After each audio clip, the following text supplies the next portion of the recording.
Good morning, everybody, and happy Veterans Day. So, I recorded this I recorded this video yesterday, and for some reason, it will not let me upload it. I've tried to upload it about 3 or 4 times, so I'm really sorry, Fran, who asked for this video.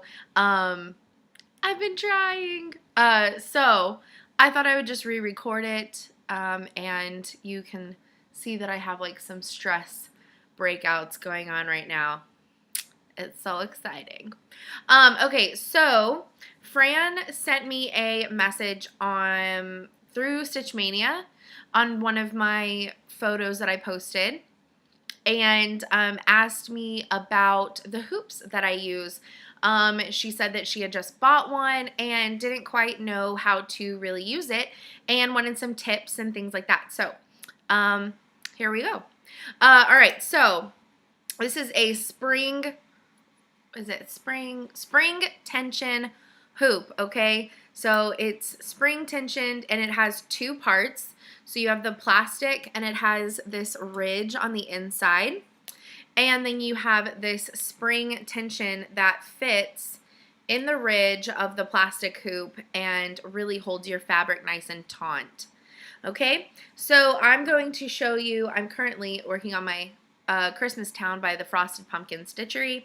So I'm going to show you how to use this on this fabric, and by trying to record this yesterday, it is not very easy to do this with like trying to show you on the camera, but I'm going to show you the concept and then I'll do it on my table really fast. Okay, so you want to take the 2 pieces apart, and the solid plastic one is going to go underneath your fabric. All right, and I have this loose little thread, so I'm going to kind of bundle that. But I want to work on this area right here. So I'm going to just kind of line up underneath my fabric the area that I want to be in the hoop. And so I just kind of lay it where I want it.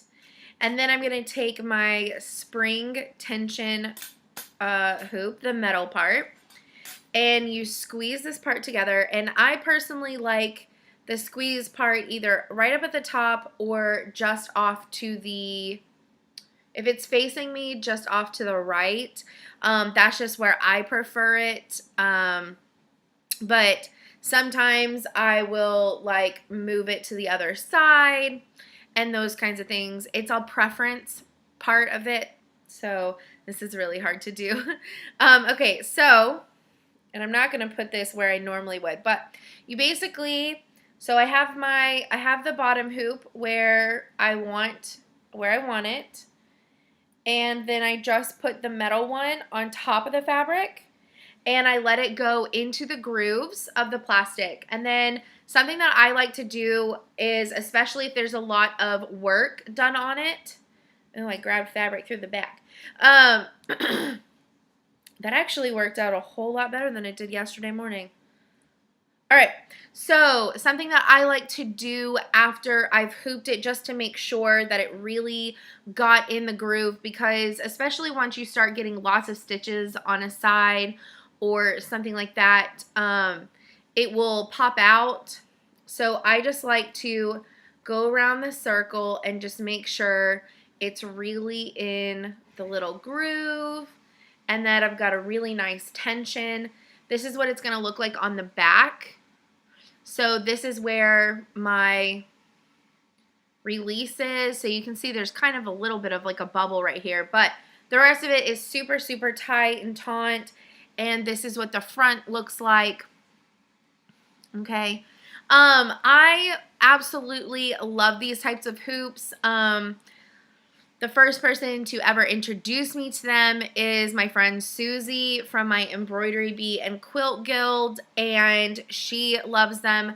They have this size at my local craft store, which I believe is an 8-inch hoop, and then they have like a smaller one that is either 6 or 4 inches in diameter. I can't really remember, but it's significantly small. I think it's maybe a 6, because I think it comes about right here. That to me is way too small because I don't like to move my hoop around that much. I like to kind of put it in an entire area where I'm about to be working and kind of encompass that entire area. Like right now, I would be able to do the entire Christmas town sign and finish my clue number 1 from this. I only have clue number 2 finished, which I talked about in my November plans. But I have gotten a little bit more done since then, so that's really nice. You're getting a sneak preview of my progress. But anyways, I use a lot of Picture This Plus fabric, and the fabric, if you've ever used Picture This Plus, is really super soft. So I've never had a problem getting Picture This Plus fabric in the hoop ever. The other fabrics that I use, or the only other fabrics that I've ever used, are Fabrics by LJ. And his fabrics come a little bit more stiff than Picture This Plus, which there's no problem with that. You just want to work with the fabric a little bit. Or you may, I mean, the first like 1 or 2 times that you put it in this kind of a hoop, you may have like a little bit of a struggle, just because the fabric is not as like pliable, because it is a little bit stiffer. So you just kind of got to like work it into being okay with going inside of those grooves and letting the metal go inside those grooves as well. The only other fabric that I've ever personally worked with is something bought from the craft store, like plain white, that I've either dyed myself or left as plain white. That fabric, because if I've dyed it and I've popped it in the dryer with like a dryer sheet, it's not as bad. It depends on if I like dyed it twice or what have you. It just depends on what you did with the fabric, to be honest, and how soft it is. The softer the fabric, the easier it's going to go in this from the get-go, okay?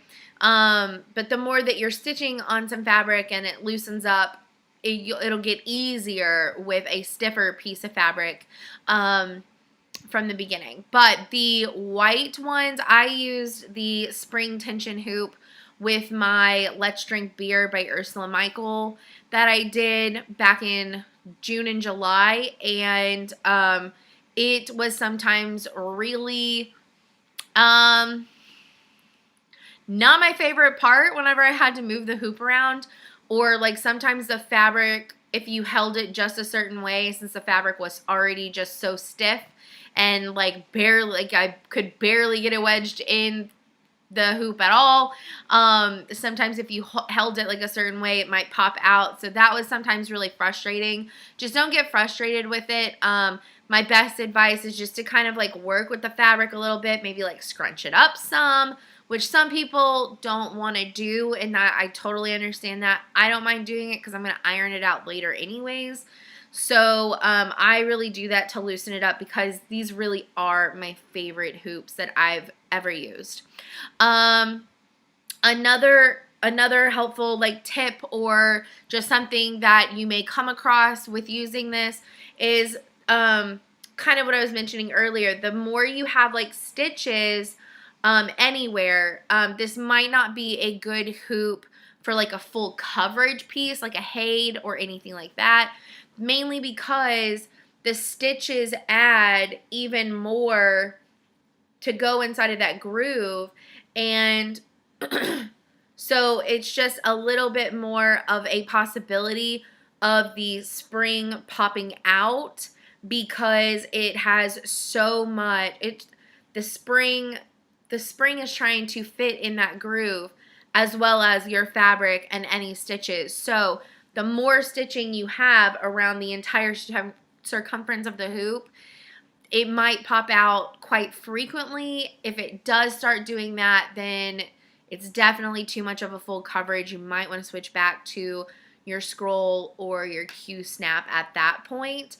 But for smaller things and things like any of the Frosted Pumpkins or the Clouds Factory or even Stitchrovias or Satsuma Streets, these are actually really perfect frames.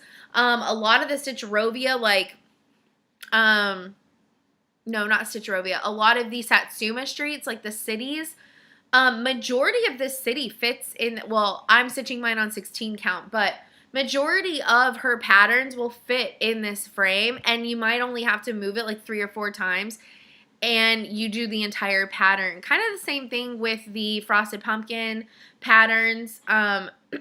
It just depends on what kind of angle you want to get, but I truly, truly, truly love these. I think I own about 5 or 6 of them. No, maybe only 4. Might be 5. I don't know. But I really love them. They're really easy to like pop off. I fell in love with the Q-snap frames whenever I first heard about them and saw them about a year and a half ago. And but it was such a pain because sometimes like I'd have to make sure to fold over my fabric, and I had a couple of instances where some of my X's almost got snagged because of trying to pull off the holders around the actual frame. And so that was just like really frustrating. So I only really use those on certain types of projects now. These are really just easy to, you just pop it off, and you know, and you don't even have to like completely, I mean, you just pop this off, and then you just like for this, once I'm done with this circumference, I'll just pop this off, move the plastic over a little bit more, and pop it back on, and it retensions it. I don't have to pull. I don't have to try super hard.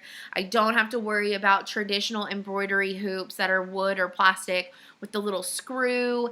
I don't have to worry about any of that. That's why I really super love these. But anyways, I really hope that was super helpful. Thank you, Fran, for asking for me to do this video. It's something that never really crossed my mind before. So anytime y'all see a gadget or a tool or anything else that I'm doing or using that you'd like more information on, please just leave me a comment, and I'd be happy to make a short little video. And I really do hope that you like this type of frame as much as I do, Fran, and hopefully this was really helpful for not only Fran but anybody else. And I hope y'all have a great Veterans Day.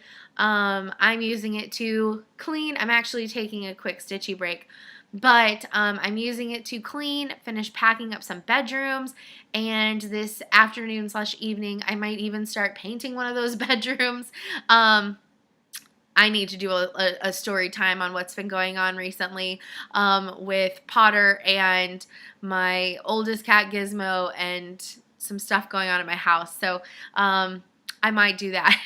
But anyways, I hope that if y'all also have off, that y'all are having a great day off and being either really productive or really relaxing. I'm trying to find a balance in both. So I hope that y'all are having a good one, and I will see y'all next time. Thanks, guys.